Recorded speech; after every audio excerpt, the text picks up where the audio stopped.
Sunod-sunod na sama ng panahon ang nakaapekto sa bansa ngayong 2025. Malalay lang ha. Umakyat na ho sa 30 ang bilang ng mga nasawi sa pananalasa ng mga bagyong Krising, Dante, Emong at Southwest Monsoon o Habagat. Simula po rito po hanggang dito, hanggang umabot po dito, hanggang dito po. Mga basura, mga daga, ipis, nagpasokan na po sa bahay namin. Dito po kami umakyat sa taas, dito po. Dito po, abot po yan. Yan dyan. Mabuti na lang, may taas kami natutulugan. Baha talaga, inabot kami ng baha. Nagkakasakit din kami. Laging tinitiis ko lang. Buong maghapon magdamag po, yung lalim po ng baha niya. Hanggang kinabukasan pa po yun.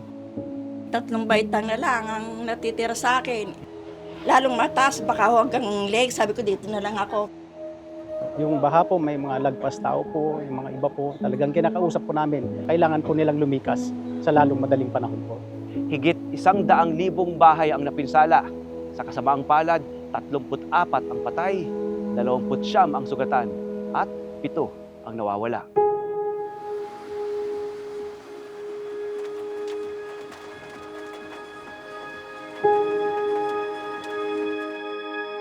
Maraming pong salamat sa tulong po, agaran po, binigay po sa amin. Lagi mong tulong po sa amin po. Kahit di po ako iglesia, po yung nabigyan po ng ayuda, ay napapasalamat po ako sa mga iglesia po.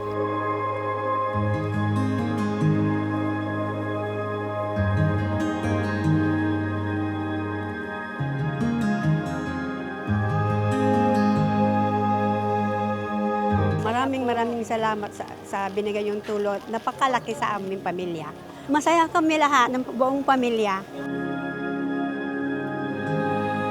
Nagpapasalamat po ako kasi kahit hindi kami iglesia, nabigyan po kami ng tulong. Maraming salamat po sa inyo. Ay, marami pong salamat kahit di po ako iglesia, katoliko po ako talaga, nagpapasalamat po ako sa biyayang natanggap ko po. Ngayon, tuloy-tuloy pa rin ang pag-ulan pero naghahanda na tayo sa ating gagawing paglingap. Ang ating inihahanda, bigas, ilang delata at kape na siguradong makakatulong sa ating mga kababayan. Talaga nakakamangha ang Iglesia ni Cristo dahil sa mga ganitong pagkakataon na nangangailangan ng ating mga kababayan, talagang mabilis ang kanilang aksyon. Agad-agad nakakarating ang paglingap. Narito tayo ngayon sa Quezon City. Maghahati tayo ng lingap. Mula po sa FYM Foundation yan, bigas po delata. Kaya po ba? Mabigat. Saan po ba ka nakatira? Sa dulo. O sige, dali natin. Samahan ko po kayo. Thank you very much.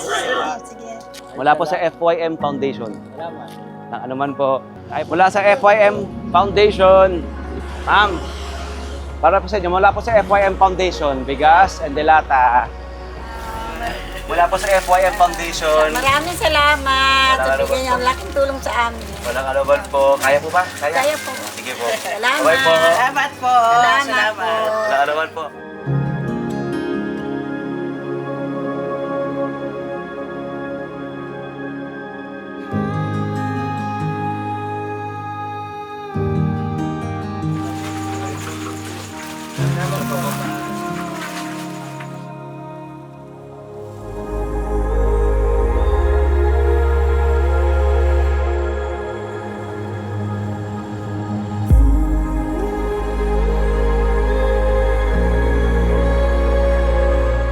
Nagpapasalamat lang po ako sa Iglesia ni Cristo dahil kahit hindi po kami iglesia, natutulungan po kaming mga nasalanta ng bagyo.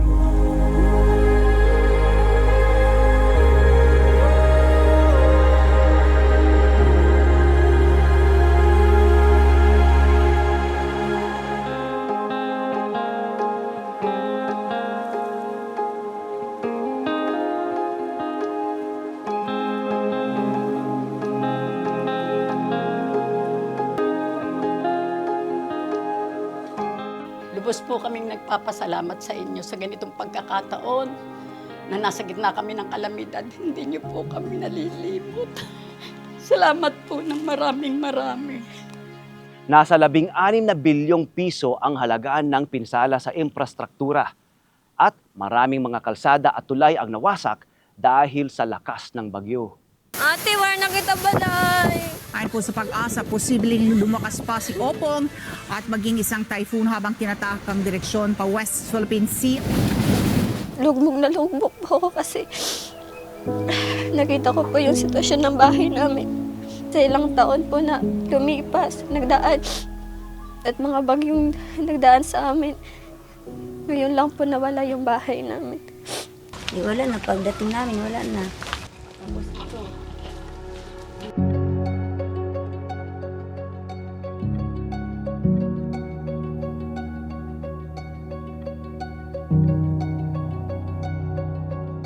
Nagpapasalamat kami kasi kahit hindi ako sa iglesia, nakatanggap kami ng tulong galing iglesia. Masarap sa pakiramdam kasi nababawasan po ang bigat na dinadala po namin. Pagsasalo-saluhan namin to na binigay nyo para makakain kami lahat.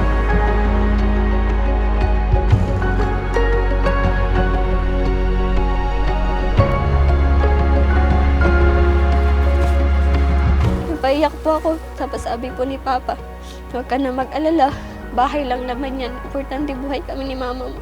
Ikaw po ba?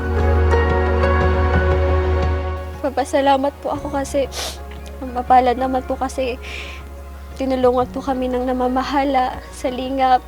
Maraming salamat po.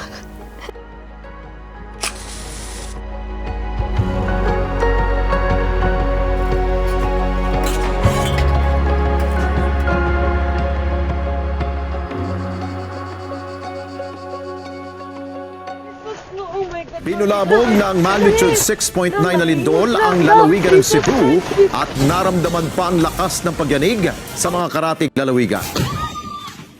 Yuta ba? Nagbuba doon sa silong. Namuto nga naglumba migdagan. Bata pa lang gali ko, naka-experience na kublino. Abi no, kumawara taong kinabuhi.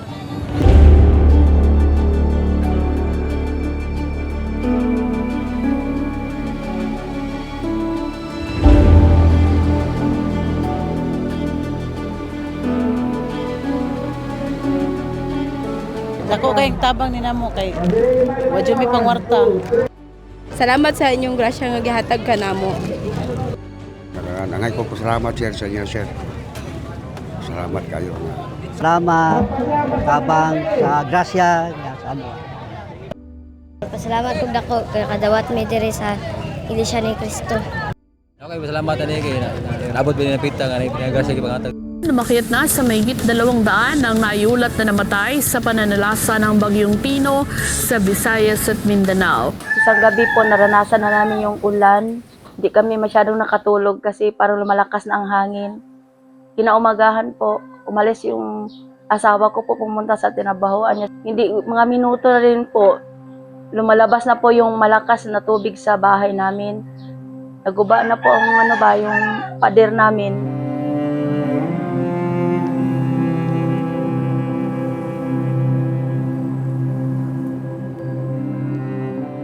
Sa tagapamahalang pangkalahatan po, kapatid na Eduardo B. Manago. Maraming salamat po sa ipinarating niyo pong linga po. Ito po ay taos po, puso po namin magpapasalamat sa inyo po dahil hindi po kami nakahilimutan sa gitna po ng mga pagsubok sa aming buhay. Maraming salamat po.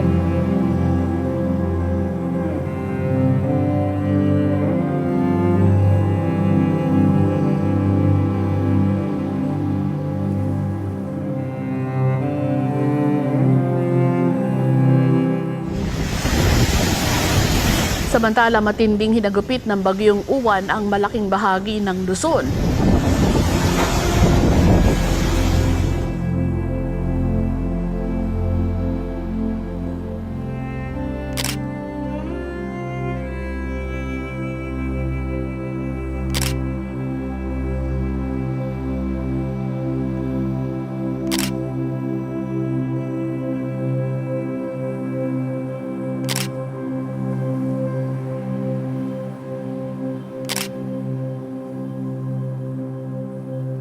Sa kabila ng lahat, patuloy ang bayanihan, paglingap at pagbangon ng ating mga kababayan.